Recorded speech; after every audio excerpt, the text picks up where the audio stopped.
Ever heard of a kitchen horror show? When the boy steps in and finds all the props partying on the dining table, his sister screams, "Where's Jeanette?" Suddenly, the third brother turns around and sees a girl squatting in front of him with a sword. Hearing the kid scream, Ed darts upstairs like a lightning bolt. At that moment, a chair flies in like playing billiards, pots and pans free fall. When the sister enters, the kitchen falls eerily silent. After finding the missing kids, the church leader storms off with her to find Ed, like searching for a lost pet. They claim this is all a drama acted by the girl herself, then start screening the starring performance. In the footage, Janet first works some magic on the table, then smashes all the utensils to the floor like an artist performing a show. Faced with all this, the girl can only cry in the corner while her mom can't believe her talented daughter and yells, "If you're not helping, just leave." While the Warrens think the pagans aren't lying, they leave in frustration due to the no approval from the church. The sister and little brother approach Jeanette and ask if everything in the video is true, and the girl cries to her sister, "If I don't do it, the old guy might take them all out." Clearly, Jeanette is being tightly held by the old man. Just as the Warrens get on the train, Janet's tape suddenly falls out, and the scattered film rolls form an odd shape, sparking an idea in the aunt's mind. She urges Lorraine to quickly adjust the tape player, then to play different segments of the tape separately. "We originally thought he was merely talking to himself. However, let's listen to the second part." And at that very moment, surprisingly, Lorraine unexpectedly finds herself being pulled into a state of meditation. She finds herself in the living room of the pagans, where an old guy sits on the couch in a daze and tells Lorraine that his soul has been kidnapped. He says to leave. He needs to borrow Janet's body with the adults, but when Lorraine asks how to stop this, he stutters. Until he mumbles, "Until death. Wait, I heard nothing. Are you begging me?" Just then, the evil nun pops out, startling Lorraine back to reality in a flash.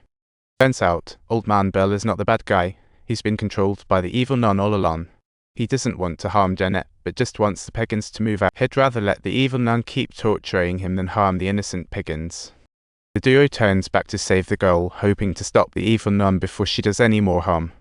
Meanwhile, the pagans are cleaning the kitchen in despair when suddenly the oldest daughter floats in midair, and Janet goes into a fit, veins popping. The pagans risk it all to get the three kids out the door and turn back to find Janet, but lo and behold, the front door magically slams shut like a game of hide and seek. Ed sees the situation is dire and plans to sneak in through the window, but lo and behold, as he pokes his head in, the sofa launches him across the. Ed thinks of the basement and rushes over, but just as he enters, spam, the door slams shut behind him. This freaks Lorraine out, and she yells at her husband, insisting Ed shouldn't go in alone. She worries that her fears will come true and doesn't want her husband to pay with his life. Ed knows he has to save Janet before the evil nun strikes.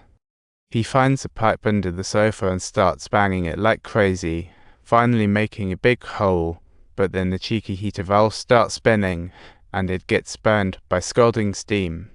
As the view ahead becomes blurred, and despite his impaired vision making it hard to discern, he persists in his search for the girl, utterly unaware of the towering shadow creeping up behind him. Meanwhile, Lorraine, fearing for Ed's safety, runs outside yelling wildly, "What's your name?" Without a name, she can't subdue the devious evil nun.